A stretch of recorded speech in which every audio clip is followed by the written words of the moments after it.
Can you get away without a camera bag at all? I think you can. You can always put a compact camera in your pocket, and if you have a tough camera like this D200, you could always just carry it on your shoulder, and then when you're done with it, put it in your backpack, maybe wrapped around a t-shirt or something. These cameras are tougher than you think. Now, I'm not suggesting you throw them around, but if you just need basic carry, there's nothing stopping you from putting it in your existing backpack or messenger bag. Before committing to a bag, see if you can get away with using what you already have at home.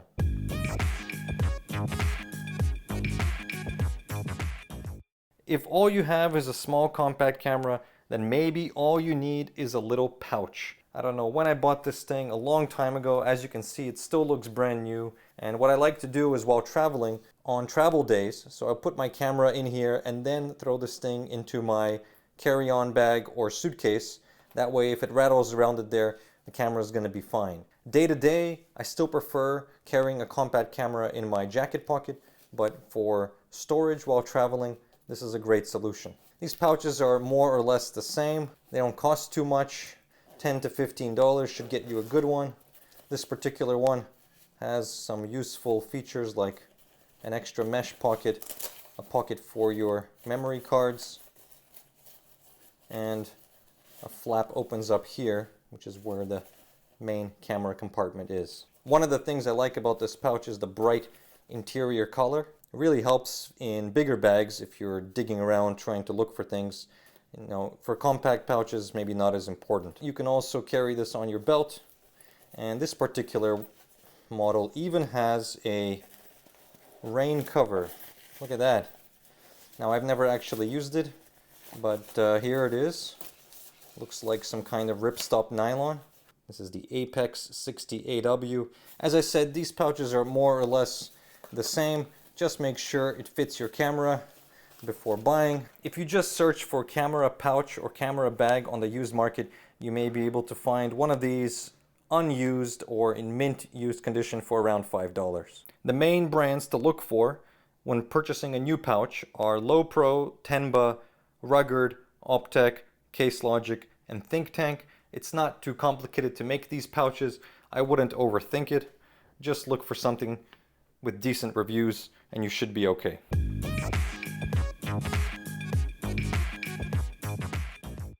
Next up, we're going to talk about shoulder bags. A shoulder bag is my favorite way to carry a camera. Because it's smaller than a backpack, you're not tempted to overstuff it with equipment, and you can't beat the ease of access. You can quickly take a camera in, put it back, and keep going. So what do we look for in a good shoulder bag? If you're buying these kind of generic box-shaped Lowepro bags, which are very popular, and I think they used to be included with a lot of DSLR kits back in the day. So by the way, you can find these basically brand new, unused, for around $10 on the used market if you just search for camera bag.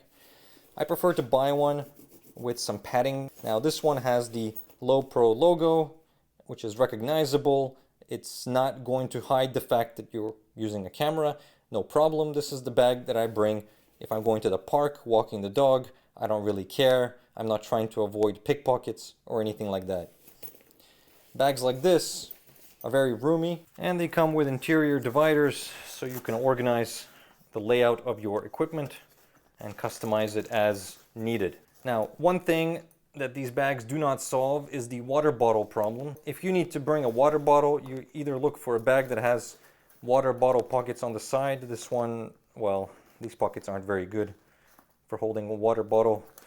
Or you can potentially put a water bottle in here, although then you're putting it next to the camera. It's a little awkward. I like this particular bag because it has some additional organization up top here. You can put your filters, lens wipes, even a space for an extra SD card. There's a front pocket on this guy. Some of these bags come with rain covers. I don't believe this one does. Generally, these bags are solid. YKK zippers, good construction. Considering you can pick these up for around $10 used, yeah, I'd say these are pretty good value for just a casual shoulder bag that you bring when fashion and style are not very important. A carry handle here and a strap here. A lot of these straps are very bare bone. This one at least has grippy surface here, which is nice. Sometimes there's no padding and no grippy surface at all, so that's something else to look out for. This one has, again, a bright interior color. It's really nice, so you don't lose little things and accessories in here. Let's try to find the model name. Adventura SH160. Again, there are just so many of these. They more or less look the same. Low Pro just pumped out a lot of these. So in the interests of being environmentally friendly, if you're looking for one of these, I just suggest picking one up used. Now the shoulder bag I use when I want to feel special, National Geographic Manfrotto collaboration. I don't think it's available anymore.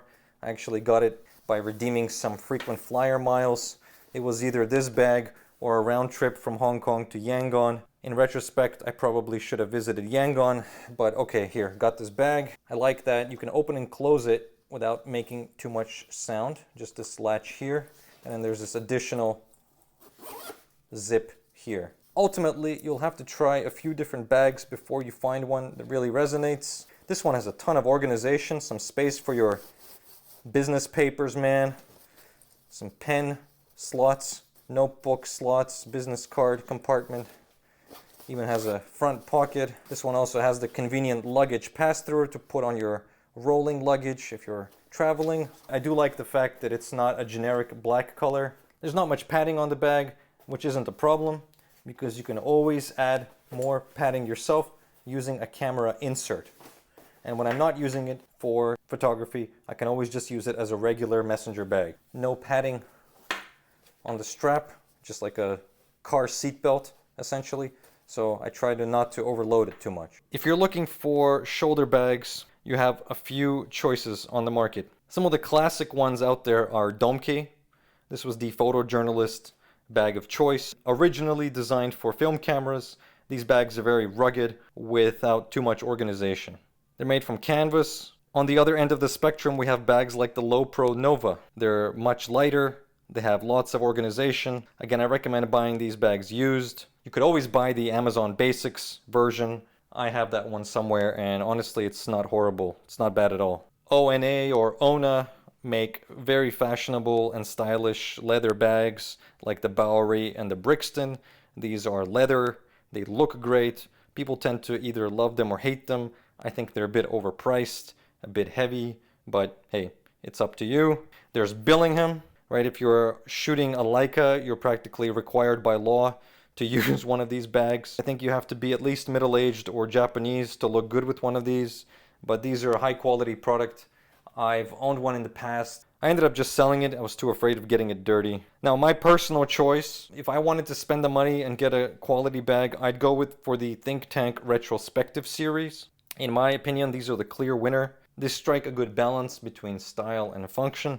Just make sure to buy the right size, not too big, or your shoulders will hurt. So the trick with these is not to stuff them too much. You could always look for a used deal. Think Tank used is a great choice. Alternatively, if you're shopping used, check out the brand Crumpler. Some of you may remember how popular Crumpler was back in the DSLR heyday. They made some high quality bags. Now, they have good padding. The thing is, there are like hundreds of different models, so it's impossible to tell which one you're buying. And you may not be okay with the wacky colors, but these are high quality bags. So if you see one, don't ignore it.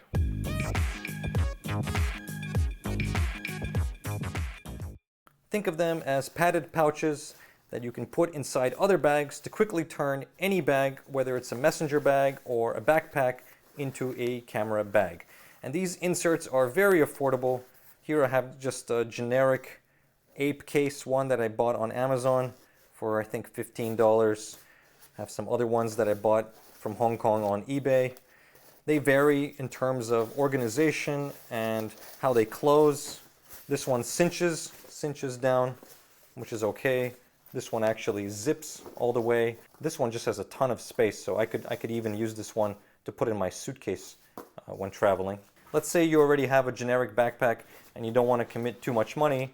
Open this guy up, take out what's inside, put your camera insert in here, and you've got a camera bag for the day. Isn't that handy? And they're brightly lit interiors, so you don't lose your stuff. These inserts work really well if you already have a messenger bag that you like. See, no organization, no padding. put it in here, and there we go. Now we've got plenty of padding, organization with the dividers, and now we've turned a messenger bag into a camera bag. If you're using it in a non-camera bag, it doesn't attract too much attention, which makes it great for traveling and urban exploration. As far as brands, you can always go generic. Rugged also sells inserts. The Rolls-Royce of inserts would be the Tenba BYOB, Bring Your Own Bag series.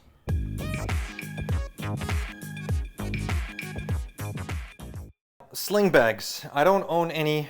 I've never personally liked them, but I can understand the appeal. They offer quick access and they sit closer to the body. Great if you're on a bike. We have basic ones like the Low Pro Slingshot. You can always find one of these used again for $20, $25. As far as the fancy ones, the popular models are the Peak Design slings. Now, Peak Design released quite a few sizes of these. It's not easy to tell what size to get, so it helps to read and watch a lot of reviews before buying one of these. Wandered, I'm not even cool enough to pronounce the name. Again, read the reviews. Another popular brand for sling bags.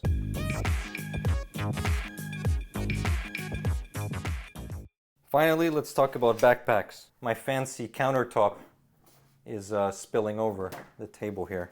Okay, this is a backpack I got for $7 the other day. There are so many camera backpacks on the used market. I recommend you look around before spending 200 bucks on something new. This is an excellent bag. This happens to be some kind of low pro trekker from the early 2000s, I think. We're gonna use this backpack just to go over the main features to look for. Camera backpacks could be a separate video, it could be a separate YouTube channel. There's just too much to discuss. I recommend laying out all your gear first and then choosing a backpack instead of buying a backpack that you think is cool and then adjusting your loadout to match what that backpack allows you to do. One of the issues with these older backpacks, okay, this is the mini trekker. One of the issues with these older backpacks is that they have dangling strap syndrome, way too many straps. On modern packs, they give you the option to stow away the hip belt. I think the hip belt is kind of overkill for the size of the bag. This is not a big deal because we have a high-tech solution. Look at that. We've solved the dangling strap problem just with a pair of scissors. This one is nicely padded at the back. Comfortable shoulder straps. The side compression straps here. Looks like some Low Pro Special where you can hang more pouches. Let's open it up. You're going to decide whether your bag is top loading or clamshell opening. I like the clamshell because once you get to a location, you can just plop it down. You have all your gear available, and of course you can customize this to your heart's content. This bag also has convenient transparent pouches here for filters, cloths, whatever you want. And look at this. This is how good life was in the early 2000s. They gave you a grab handle for each small pocket. These bags were built high quality. They may not be as light as today's ripstop nylon, but the zippers are pretty heavy duty. This one uses Duraflex hardware, which, if you know anything about bag construction, means they didn't cheap out on the materials. And this one also has a fold-out thingy here that holds a tripod. And you just cinch it down like so. Pretty tight on here, it's not going anywhere. Some bags have the tripod attachment to the side, which I think I would actually prefer because you never know what you're going to bump into. And then if you have to open it up while you're hiking or something, then you have to remove the tripod every time, otherwise it's a little awkward. I always look at the weight of the backpack as an important consideration, especially if you're going to be traveling with it. I would go for something that weighs less rather than something that's over-engineered. The main brands out there are f-stop, Low Pro, especially the Protactic line. I know it's very popular with professional shooters. Peak Design, of course, Think Tank, Tenba. I like their Fulton backpack personally. And obviously I'm missing quite a few brands, but those are the heavy hitters. I would look for all of these keywords on the used market. I think you can definitely find something under 50 bucks that's high quality and that has barely been used. If you're going to be lugging around a lot of gear, make sure to try it on first, ideally with some weight inside.